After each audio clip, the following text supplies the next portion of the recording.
Le prophète, un jour, est passé à côté d'une tombe et a questionné ses compagnons qui étaient autour de lui, qui est l'habitant de cette tombe? Lui a dit, ya Rasulallah, c'est un tel, fils d'un tel. Et le prophète ne le connaissait pas. Allah Azza wa Jal lui a dévoilé ce qui se passait à l'intérieur de cette tombe. فَقَالَ يَا أَصْحَابِي لَا رَكْعَتَانِ يَرْكَعُهُمَا أَحَبُّ إِلَيْهِ مِنْ بَقِيَّةِ دُنْيَاكُمْ.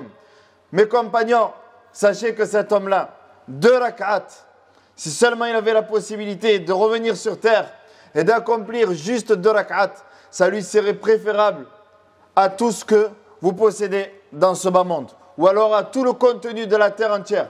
Ya Abdallah, imagine-toi, ce bas monde après lequel on court, ce bas monde qui nous distrait dans nos prières, ce bas monde qui nous éloigne d'Allah subhanahu wa ta'ala. On le dépenserait, on dépenserait le contenu dans la terre entière juste pour revenir sur terre et accomplir 2 rak'at. قال رب ارجعون لعلي أعمل صالحا فيما تركت كلا إنما هي كلمة هو قائلها. Allah Azza wa Jalla dit dans le Coran que l'homme, lorsque la mort se présente à lui, Seigneur, renvoie-moi sur terre. Seigneur, renvoie-moi sur terre afin que je mette en pratique toutes les actions que j'ai délaissées. La salat que je délaissais, la prière de l'Fajr que je ne faisais pas à l'heure, là que je ne fais même pas, la sadaqa que je ne faisais pas, la zakat que je mange, je dois donner ma zakat, mais au lieu de la donner, je la consomme, c'est moi qui la mange. Ya Abdallah, la zakat c'est de l'argent qui ne t'appartient pas. C'est de l'argent qui ne t'appartient pas. Et manger de l'argent de ta zakat est encore plus grave que le vol. Ya Abdallah, on est en train de parler d'un pilier de l'islam. La zakat, le jeûne, toutes les actes qu'on délaissés, la piété filiale, la bonté envers les parents. Seigneur, renvoie-moi sur terre. J'ai compris. Maintenant, j'ai compris. A'mal salihan fima tarakt. Et Allah Azza wa Jalla dit non. Ce n'est qu'une parole qu'il prononce sous l'effet de la peur. Mais une fois de retour sur terre, il recommencera. La ilaha illallah. Donc, le prophète nous dit Akthiru dhikra hadhi min laddat, yani al-maut. Il nous dit sallallahu alayhi wa sallam, rappelez-vous fréquemment du destructeur des plaisirs, c'est-à-dire la mort. Car ya Abdallah, quel que soit le temps que tu resteras sur terre, tu es amené à mourir.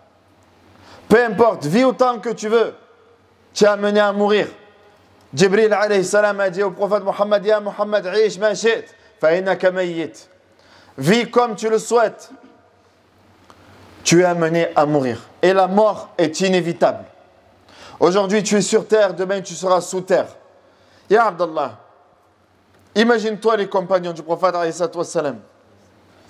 Abu Bakr Siddiq, Omar, Othman, Ali, ceux qui ont été promis au paradis parmi les compagnons, et d'autres. Ça fait combien de temps qu'ils sont morts? Plus de 1400 ans aujourd'hui. À peu près, on va dire. 15 siècles. 15 siècles qui nous ont quittés. Et 15 siècles qui sont dans leur tombe. Et la tombe, comme il le dit le prophète, c'est soit l'un des jardins du paradis, soit l'un des havres de l'enfer. Eux, dans quoi sont-ils? Bien sûr, dans l'un des jardins du paradis. En attendant le jour de la résurrection. Mais plus de 1400 ans. Est-ce que tu penses que leur vie à eux est plus ennuyeuse que la tienne? Non. Eux, ils sont en compagnie et en attente du jugement. Mais de ceux dont Allah Azza wa Jalla nous dit La khawfun alayhim wa la hum yahzanun. Nulle crainte pour eux et ils ne sont pas tristes. Ils ne sont pas tristes dans la situation dans laquelle ils sont. Mais plus de 1400 ans, avec l'odeur du paradis qui atteint leur tombe, avec les délices du paradis qui leur parviennent. Et imagine-toi également Abu Jahl, Abu Lahab, Pharaon, plus de 5000 ans. An-nar yu'raduna 'alayha ghuduwan wa 'ashiyya. Allah Azza wa Jalla nous dit qu'il est exposé au feu matin et soir. Il est exposé au feu H24. Il n'a pas un moment de répit dans sa tombe sans qu'il ne soit exposé au feu. وَيَوْمَ تَقُومُ السَّاعَةُ أَدْخِلُوا آلَ فِرْعَوْنَ أَشَدَّ الْعَذَابِ. Et lorsque l'heure viendra, Allah Azza wa Jal dira, faites entrer Pharaon et tous ceux qui l'ont suivi dans le plus dur des châtiments. Plus de 5000 ans. Ya Abdallah, on vit à peu près entre 60, 80, 90 ans. Mais dans ces 90 ans, tu ne profites pas de ta vieillesse. Voire même certains sont inconscients. Donc combien de temps réellement tu as profité de ce bas monde si on était amené à additionner tous les moments où tu étais dans la désobéissance? Sur 80-90 années, il y aurait combien? Peut-être même pas une année. Peut-être même pas une année. Ou deux. Et ça, c'est quoi comparé à 1400 ans de délices dans la tombe, aujourd'hui? Et c'est quoi comparé à l'éternité, ya Abdallah? La yamutu fiha wa la yahya. L'éternité, après quoi? Il n'y a plus de vie, il n'y a plus de mort. C'est l'éternité. Soit l'éternité au paradis, soit l'éternité en enfer. Donc la mort est la première étape.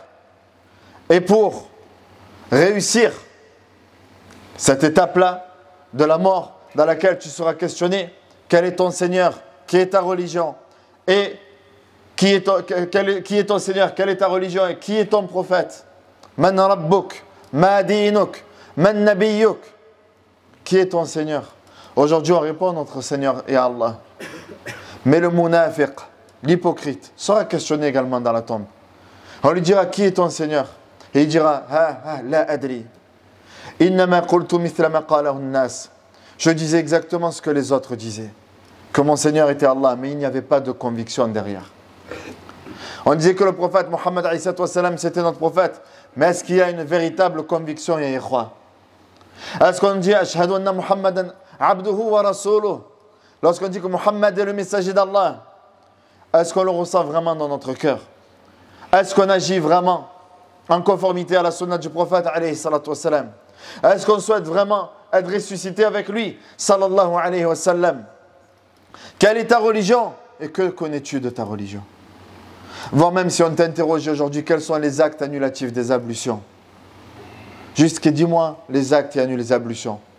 On te fait là un contrôle surprise là maintenant. Marque-moi sur un papier les actes qui annulent les ablutions. Tu ne serais même pas capable d'y répondre. Donc quelle religion suis-tu? Quelle religion suis-tu si les principes fondamentaux de ta religion tu ne les connais pas? Quel prophète suis-tu? Si tu connais plus la vie des influenceurs que celle du prophète Mohammed alayhi salatu wassalam. Si on te parle de la vie des influenceurs, des footballeurs, ou autres, tu connais leur vie de A à Z. Et on te dit le prophète alayhi salatu wassalam, combien de temps a-t-il été prophète? Combien a-t-il eu d'enfants? Qui sont ces enfants? On connaît les enfants des footballeurs, mais on ne connaît pas les enfants du prophète alayhi salatu wassalam. Qui sont les parents du prophète alayhi salatu wassalam? Donc que connais-tu du prophète alayhi salatu wassalam? Parce que tu vas être questionné dans ta tombe sur ton prophète sallallahu alayhi wa sallam. Le prophète alayhi salatu wassalam, il nous dit Irtanim khams qabla khams. Irtanim khamsa qabla khams. Profite de 5 choses avant 5 autres. Et dans ces 5 points, le prophète alayhi salatu wassalam nous parle, profite de ta vie avant ta mort. Bien sûr, il y a ta jeunesse avant ta vieillesse. De ton temps libre avant l'occupation, de ta santé avant ta maladie, de tes biens avant ta pauvreté, mais surtout profite de ta vie avant ta mort. On n'a qu'une vie. On entend cette phrase-là. La vie est faite pour s'amuser. On n'a qu'une vie, donc il faut en profiter. On n'a qu'une seule jeunesse. On est jeune qu'une seule fois. Profite ta jeunesse, frère. Qu'est-ce que tu as 20 ans, tu vas à la mosquée, tu fais la prière. On entend ces paroles-là. Mais il y a la parole du prophète également, qu'au jour de la résurrection, il y aura des catégories de personnes qui seront sous l'ombre d'Allah yawm al-qiyamah. Et parmi ces personnes-là, un jeune qui aura passé sa jeunesse dans l'adoration d'Allah subhanahu wa ta'ala. Quelqu'un qui aura passé sa jeunesse, qui n'aura pas perdu son temps. Comment ya ibad Allah? Wallah, ya ikhwa, si vous connaissez l'histoire de l'islam en France, les mosquées, comment elles étaient. Il y a 50 ans en arrière, il n'y avait pas de mosquée. La situation de nos pères ou alors de nos grands-pères quand ils sont venus, elle était pitoyable. Et aujourd'hui, regardez le nombre de mosquées qu'il y a, Ikhwa. Quelle excuse tu n'as à ne pas prier? Ou alors maintenant c'est nouveau, je prie mais une fois par semaine, le Jumu'ah. Je prie que le Jumu'ah. C'est une nouvelle religion ça. Mais la religion de l'islam, c'est 5 prières de jour comme de nuit. Ya Abdallah, inna awwala ma yuhasabu bihi al-'abdu yawm al-qiyamah salatuh. Le premier point sur lequel tu seras interrogé au jour de la résurrection, nous dit le prophète alayhi salatu wa sallam, c'est la prière. C'est ta prière. Si ta prière elle est bonne, tout le reste sera bon. Si ta prière est mauvaise, tout le reste sera mauvais. Ta prière, mon frère. Ta prière, ma sœur.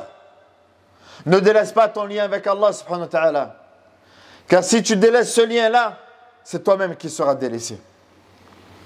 Mais si tu te rappelles d'Allah, même dans les moments les plus difficiles, si tu te rappelles d'Allah Azza wa Jal, Allah Azza wa Jal, plutôt il se rappellera de toi, même dans les moments les plus difficiles. Même quand tu penses qu'il n'y a pas d'issue. Même quand tu penses que ça y est, c'est la fin. Allah subhanahu wa ta'ala, il sera avec toi, ya Abdallah.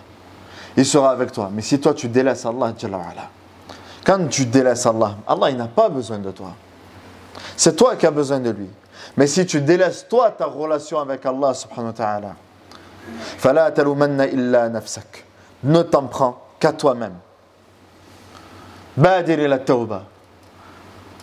Donc, repens-toi et retourne vers Allah subhanahu wa ta'ala. Retourne vers Allah. Car le prophète Isa salam, il nous dit بَادِرُ بِالْأَعْمَالِ فِتَنًا كَقِطَعِ اللَّيْلِ الْمُظْلِمِ. Multipliez les bonnes actions. Multipliez les bonnes actions avant que ne vienne une époque où les tentations, les troubles seront nombreux. Comment ya Rasulallah? Quels seront les effets de ces troubles-là? قال يصبح الرجل مؤمنا ويمسي كافرا أو يمسي مؤمنا ويصبح كافرا ويبيع دينه بعرض من الدنيا. Il arrivera une époque où l'homme se réveillera le matin croyant et le soir, il ne le sera plus. Ou alors il sera le soir croyant, mais au matin, il ne le sera plus. Il aura été touché par toutes ces tentations-là jusqu'à vendre sa religion pour, comme on dit, une poignée de ce bas monde. Ce bas monde qui ne vaut rien, ya ibad Allah. Le prophète Isa nous dit que si ce bas monde avait juste la valeur, l'équivalent de la valeur d'une aile d'un moustique. Donc tu vois le moustique, prends son aile. Son aile vaut quoi? Que vaut l'aile du moustique? Que dalle. Mais le prophète Isa nous dit ce bas monde-là, s'il avait juste cette valeur, tout ce bas monde et ce qu'il contient. Mais takhayyal ya Abdallah, est-ce que tu imagines ce bas monde et ce qu'il contient? Quand on parle des endroits paradisiaques sur terre, quand on nous parle de la Polynésie, de Bora Bora, des Maldives, des Seychelles, si tout ça, ça va aller auprès d'Allah subhanahu wa ta'ala, juste l'aile d'un moustique, Allah Azza wa Jalla n'aurait jamais donné une gorgée d'eau à celui qui est infidèle. Mais le prophète Isa me dit walakin ad-dunya laysat lana. Ce n'est pas pour nous. Lahum wa laysat lana. Wa lana al-akhirah. Notre vie à nous, elle commence après la mort. Notre vie à nous, elle commence quand on a rendu notre dernier souffle, ya ibad Allah. Donc ne te trompe pas, ne sois pas trompé. فَلَا تَغُرَّنَّكُمُ الْحَيَاةُ الدُّنْيَا. Allah Azza wa Jalla nous dit dans le Coran, ne soyez pas trompés par ce bas monde. وَلَا يَغُرَّنَّكُمْ بِاللَّهِ الْغَرُورِ. Et que le shaitan, que le trompeur, également ne vous trompe pas. Donc le prophète Isa nous dit أَكْثِرُوا ذِكْرَ هَذِهِ مِنْ لَذَّاتِ. Rappelez-vous, ayez tout le temps dans vos pensées, dans vos esprits, le rappel du destructeur des plaisirs, c'est-à-dire la mort.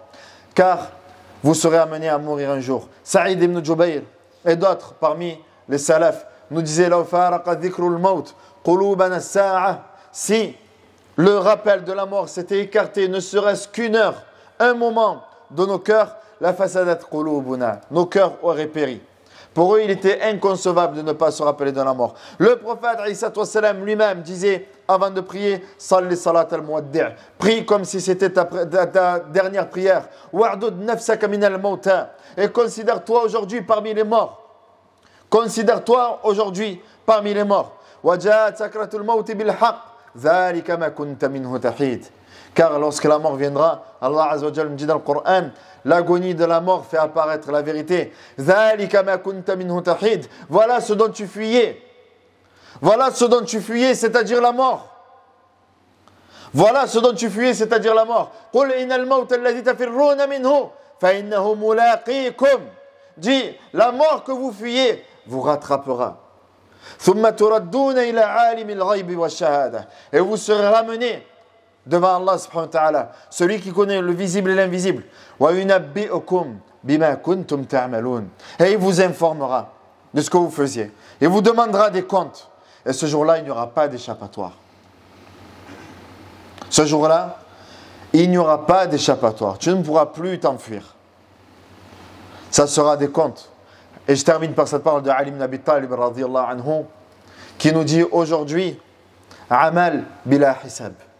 Ce sont des œuvres sans qu'on nous demande des comptes. Wa ghadan al-hisab bila amal. Alors que demain, ça sera les comptes sans que nous puissions œuvrer. فالله عز وجل نسأل أن يرزقنا الصدق والإخلاص في القول والعمل